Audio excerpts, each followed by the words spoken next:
సమస్త జగములు రక్షించే సకల జ్ఞానమూర్తి ఎవరింట తాను కొలువుండునో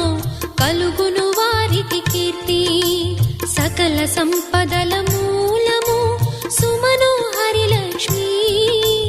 శ్రీ చక్రవాసిని మాత శ్రీ విష్ణు ధర్మ పత్ని తనని నమ్మిన భక్తులకు దరిద్రమును బాపు కొలిచెడి వనితల కొంగులలో బంగారము నింపు అష్టలక్ష్ముల రూపున అవతారం దాల్చినది కష్టములను తొలగించగా భూమిలో వెలసినది లక్ష్మీదేవి కథా శ్రీ లక్ష్మీదేవి కథా లక్ష్మీదేవి కథా శ్రీ లక్ష్మీదేవి